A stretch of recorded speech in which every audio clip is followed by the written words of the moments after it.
Hello student, how are you? Welcome to my YouTube channel Ananta Studies, and today I am going to teach you Hindi class 8 chapter number 1 ध्वनि।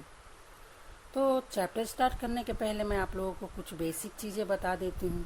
जैसे आपके class में कितने books हैं और गद्य काव्य क्या है, ये सब आप लोग को मैं समझा देती हूँ। सबसे पहले तो आपके पास 4 बुक है।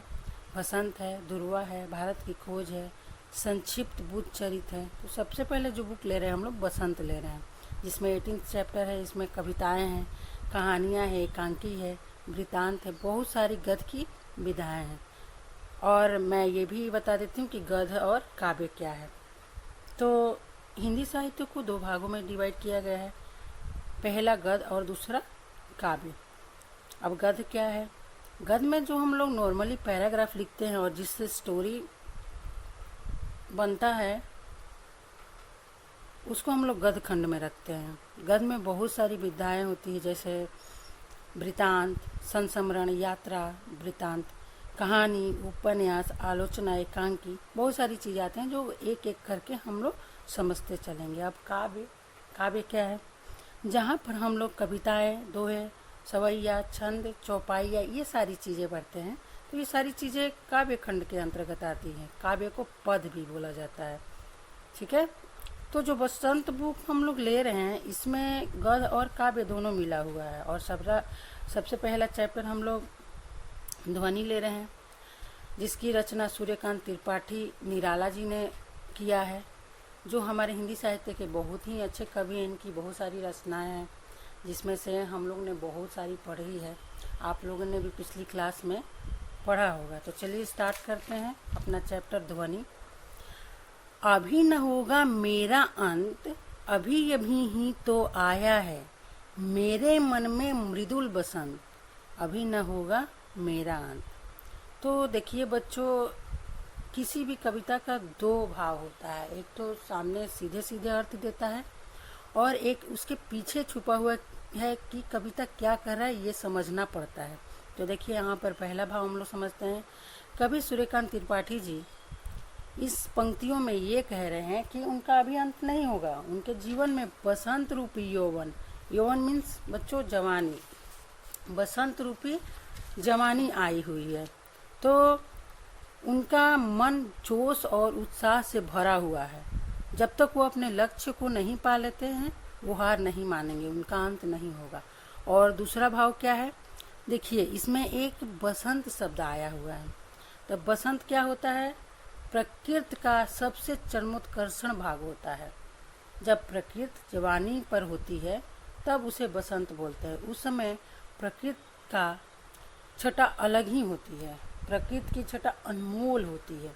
उसी प्रकार जब मनुष्य के जीवन में जवानी आती है या जवानी में प्रवेश करता है, तो उस समय वो फूर्तिमान और शौर्यवान होता है, चाहे वो स्त्री हो या पुरुष हो। उसी तरीके से उन्होंने ये सारी चीज़ें बताई है कि उनके जीवन में बसंत आया है, यानी जवानी आई है। और जवानी कैसी होती है? तो चंचल होती है, शौर्यवान होती है, फुर्तीली होती है, जोश भरा होता है, उत्साह होता है। तो अभी उनका अंत नहीं होगा। यही इस पंक्ति के माध्यम से निराला जी ने समझाया है। चलिए दूसरी पंक्ति लेते हैं।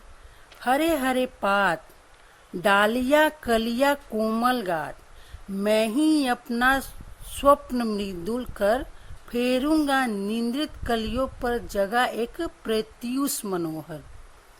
मीन्स यहाँ देखिए निराला जी क्या कहना चाह रहे हैं। हरे हरे पात, चारों तरफ हरियाली हरियाली है, डालियाँ है, कलियाँ है, कोमल गात है, और वे अपने सपना को साकार करेंगे, पूरा करेंगे। और जो कलियाँ नहीं खिली हुई हैं, सोई हुई हैं, उनको वो जगाना चाहते हैं। उन पर अपना हाथ की गर्माहट देकर उनको जगाना चाहते हैं। तो इस कविता में क्या बोलना चाहते हैं, देखिए हम लोग अच्छा से समझते हैं। कवि जी ने प्रकृति का बहुत ही सुंदर चित्रण किया है। जैसे चारों ओर हरे पेड़ पौधे हैं और पौधों पर खिली कलियां मानो अब तक सो रही है। और यहाँ निंदित कलियों से क्या अर्थ निकलता है बच्चों? निंदित कलियों से अर्थ निकलता है कि वो लोग जो हारे हुए हैं, निराश हैं, जिनको अब जीवन की रोशनी नहीं दिखाई दे रही है। तो उनके बारे में इन्होंने समझाया है यहाँ कि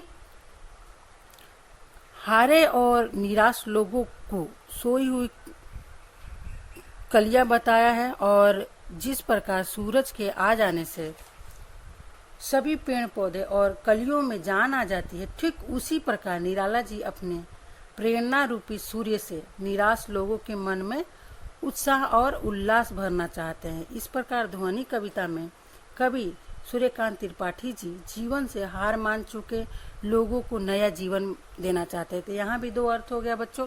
एक तो उन्होंने प्रकृति के बारे में बताया कि सोई हुई कलियों को जगाऊंगा, और दूसरा भाव क्या निकल के आता है कि निराश और हारे हुए मनुष्यों को वो नया राह दिखाना चाहते हैं। ठीक है, तीसरा पंक्ति की तरफ चलते हैं। पुष्प पुष्प से त्रंदालस लालस खींच लूंगा, अपने नवजीवन का अमृत शहर सींच दूंगा मैं। ठीक है, बोला है कि पुष्प पुष्प से त्रंदालस लालसा खींच लूंगा मैं, मीन्स फूल पत्तियां सब में से आलस, जिसमें आलस भरी हुई है, जो अभी तक खिले नहीं है, उनमें से वो आलस खींच लेंगे और उनमें क्या करेंगे, नव जीवन का अमृत शहर सींच देंगे, अमृत भर देंगे। नव जीवन उनके मन में उत्साह और जोश भर देंगे जिंदगी जीने के लिए। तो यहाँ एक अर्थ हुआ, और दूसरा अर्थ ये हुआ, ध्वनिक कविता की इन पंक्तियों में कवि बसंत रूपी उम्मीद बनकर सोए अलसाए फूलों रूपी उदास लोगों को आलस और उदासी से बाहर लाना चाहते हैं। वो इन सभी लोगों को नवजीवन देना चाहते हैं, नया जीवन। ठीक है, इसलिए उन्होंने कहा है कि मैं हर पुष्प से आलस और उदासी खींच लूंगा, मीन्स हर आदमी से जो हार चुके हैं उनसे आलस और उदासी खींच लूंगा और उनमें नए जीवन का अमृत भर दूंगा। ठीक है बच्चों, अब आगे समझते हैं। द्वार दिखा दूंगा फिर उनको, है वे मेरे जहां आनंद, अभी न होगा मेरा अंत। मीन्स द्वार दिखा दूंगा उनको, किनको, हारे और निराश लोगों को। कहाँ कहाँ, जहाँ खुशियों उत्साह और जोश का रास्ता है, वहाँ का रास्ता मैं दिखा दूंगा उन हारे और निराश लोगों को, जिससे वे अपने नए जीवन की शुरुआत कर सकेंगे और कभी उनका अंत नहीं होगा और मेरा भी अंत नहीं होगा। तो ये एक भाव हुआ, और दूसरी भाव समझते हैं। ध्वनि कविता की इन पंक्तियों में कवि निराला जी कहते हैं कि मैं सोए हुए फूलों यानी निराश लोगों को जीवन जीने की कला सिखा दूंगा, फिर वो कभी उदास नहीं होंगे और अपना जीवन सुख से बिता पाएंगे। ठीक है, तो कवि इस कविता के माध्यम से क्या बताना चाह रहे हैं, तो कवि इस कविता के माध्यम से बताना चाह रहे हैं कि अगर युवा पीढ़ी परिश्रम करेगी तो उसे मनचाहा लक्ष्य मिलेगा, और इस आनंद का इस चीज का भी अंत हो जाएगा कि वो निराश हैं, वो दुखी हैं, अपने जीवन में आगे नहीं बढ़ पा रहे हैं। इस प्रकार कवि कहते हैं कि जब तक वो थके हारे लोगों और युवा पीढ़ी को सही राह नहीं दिखा देते, तब तक उनका अंत नहीं होगा। तो ये चैप्टर यहीं पर समाप्त होता है बच्चों। मिलते हैं नेक्स्ट वीडियो में एक्सरसाइज करेंगे इसका। तो बाय बाय।